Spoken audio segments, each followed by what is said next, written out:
नमस्कार मित्रांनो, जर तुम्ही तुमच्या मुलांच्या मोफत शिक्षणासाठी आरटीए ऍडमिशन 2 ची वाट पाहत असाल तर हा व्हिडिओ खास तुमच्यासाठी आहे आणि महत्त्वाचा आहे.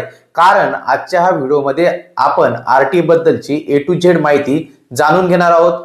फॉर्म भरण्यापूर्वी जी माहिती असणं आवश्यक आहे ती सर्व माहिती आज मी तुम्हाला सांगणार आहे. म्हणून हा व्हिडिओ शेवटपर्यंत पहा आणि आरटीए ऍडमिशन 2025-26 ची संपूर्ण प्रक्रिया, कागदपत्रे, प्रोसेस ही समजून घ्या. आपण माहिती असायलाच हवी या युट्यूब चॅनलवर पहिल्यांदा असाल तर हा युट्यूब चॅनल नक्की सबस्क्राईब करा. त्यासोबत शेजारील बेल आयकॉन दाबायला विसरू नका. तर चला सुरू करूया आजचा हा व्हिडिओ. मित्रांनो, राज्यभरातील 2300 पेक्षा अधिक खासगी शाळांनी आरटीए साठी नोंदणी प्रक्रिया पूर्ण केलेली आहे. शिक्षण विभागाच्या माहितीनुसार 15 जानेवारीच्या आसपास पालकांसाठी ऑनलाईन अर्ज प्रक्रिया सुरू होण्याची शक्यता आहे. अर्ज प्रक्रिया पूर्णपणे ऑनलाईन असते. आता आपण समजून घेऊया आरटीई म्हणजे नेमकं काय. मित्रांनो, आरटीई म्हणजे राईट टू एज्युकेशन ऍक्ट, जो 2005 साली मंजूर करण्यात आला होता. हा कायदा लहान मुलांना शिक्षणाचा समान अधिकार आणि संधी उपलब्ध करून देतो. या कायद्यानुसार खासगी विनाअनुदानित शाळांमध्ये 25% जागा या दुर्बल वंचित घटकातील विद्यार्थ्यांसाठी राखीव ठेवणे बंधनकारक आहेत. या 25% जागांवरती विद्यार्थ्यांना पूर्णपणे मोफत शिक्षण दिले जाते. हे मोफत शिक्षण nursery, junior KG, senior KG पासून ते इयत्ता 8वी पर्यंत हे मिळत असते.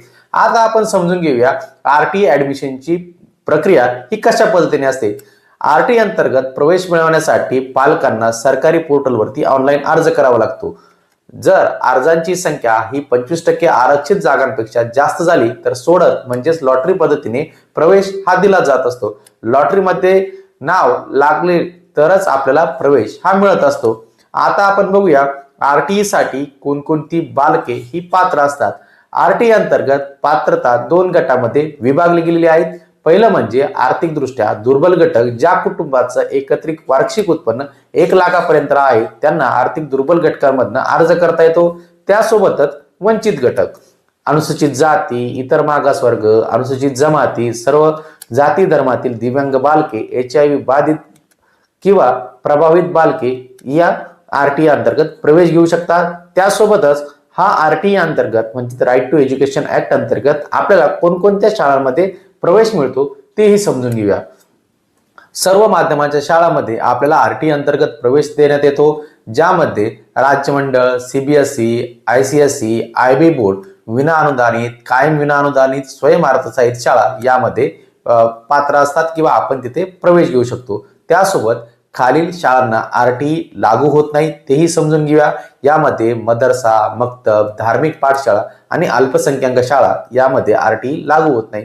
सर्वात महत्वाची सूचना मित्रांनो, लॉटरी लागल्यानंतर प्रवेशाच्या वेळी सर्व कागदपत्रे सादर करणे बंधनकारक आहे. एकही कागदपत्र अपूर्ण असल्यास प्रवेश रद्द होऊ शकतो. आता आपण समजून घेऊया आरटीए ऍडमिशन साठी वयाची पात्रता काय, म्हणजे कोणती मुलं या वयाच्या अटीमध्ये पात्र असतात तेही समजून घेऊया आणि वयानुसार ते कोणत्या वर्गात आपला अर्ज करू शकतात तेही समजून घ्या. शैक्षणिक वर्ष 2020 साठी जी काही कट ऑफ तारीख असणारी वयाची ती 31 डिसेंबर. नर्सरी प्ले ग्रुप साठी 3 वर्ष ते 4 वर्ष 5 महिने 30 दिवस. ज्युनियर केजी साठी 4 वर्ष ते 5 वर्ष 5 महिने 30 दिवस. सिनियर केजी साठी 5 वर्ष ते 6 वर्ष 5 महिने 30 दिवस. इयत्ता पहिलीसाठी 6 वर्ष ते 7 वर्ष 5 महिने 30 दिवस. एवढं वय ज्या मुलांचं 31 डिसेंबर पर्यंत होईल ती सर्व मुलं त्या वर्गाकरता पात्र असणार आहे.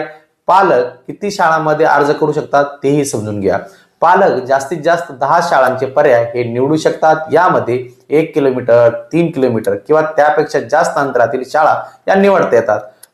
माध्यम निवडण्याचा अधिकार हा पालकांना असतो, म्हणजे सीबीएसई, आयबी किंवा इतर जे काही स्टेट आणि इंटरनॅशनल बोर्ड आहे त्यापैकी कोणताही पर्याय हे पालक आपला निवडू शकतात. त्यासोबतच जर घराजवळ 1 किमी अंतरात शासकीय अनुदानित शाळा नसेल तर खासगी इंग्रजी शाळांचा पर्याय सुद्धा आपल्याला मिळतो. आपण आपल्याला हव्या त्या शाळेमध्ये ऍडमिशन किंवा अर्ज हा करू शकतात. लॉटरी लागल्यानंतर आपल्याला तिथे प्रवेश हा मिळतो. फॉर्म भरला म्हणजेच आपल्याला प्रवेश मिळतो का? नाही. 25% पेक्षा अर्ज जास्त आल्यास लॉटरी पद्धतीने प्रवेश हा दिला जातो, म्हणजेच प्रत्येक अर्जदाराला प्रवेश मिळेल असे नाहीत. आरटी ऍडमिशनसाठी आवश्यक कागदपत्रे कोणकोणती आहेत तीही समजून घेऊया. महत्वाची कागदपत्रे ही ऑनलाईन अर्जाच्या अंतिम तारखेपर्यंतची असणे आवश्यक आहे. म्हणजेच जानेवारीमध्ये ऍडमिशन प्रक्रिया सुरू होईल ती साधारण 15 ते 20 दिवस म्हणजे फेब्रुवारी मिड पर्यंत चालत असते.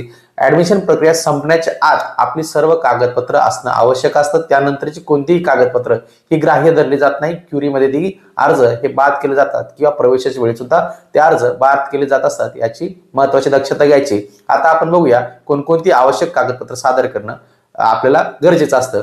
त्यामध्ये सर्वात पहिला रहिवासी पुरावा म्हणजे रेशन कार्ड, आधार कार्ड, मतदान ओळखपत्र, वीज बिल, राष्ट्रीय बँकेचं पासबुक किंवा भाडे करार सुद्धा आपण इथे देऊ शकतो. त्यानंतर जात प्रमाणपत्र जर आपण कॅटेगरीमधनं अर्ज करत असाल, दिव्यांग प्रमाणपत्र म्हणजेच 40% पेक्षा किंवा त्यापेक्षा अधिक अपंगत्व आले असल्यास रुग्णालयाचं पत्र आपल्याला आवश्यक असतं. HIV बाधित जर लागू असेल तर त्याचं प्रमाणपत्र, उत्पन्नाचा दाखला, जन्माचा दाखला, आरटी अंतर्गत शाळा बदलता येते का हा सर्व पालकांचा प्रश्न येत असतो की जर आपल्या बालकाचं आरटी मध्ये ऍडमिशन झालं तर शाळा बदलता येते का, तर नाही. एकदा आरटी अंतर्गत प्रवेश मिळाल्यानंतर कोणत्याही कारणाने शाळा बदलण्याची परवानगी नसते.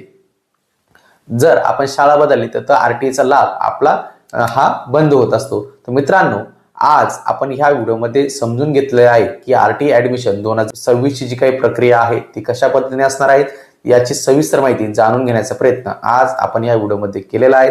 आपल्याला आजचा हा व्हिडिओ आवडला असेल, आपण माहिती असायलाच हवी या युट्यूब चॅनलवर पहिल्यांदा असाल तर हा युट्यूब चॅनल नक्कीच सबस्क्राईब करा. त्यासोबत शेजारी बेल आयकॉन दाबायला विसरू नका. भेटूया पुढील व्हिडिओमध्ये.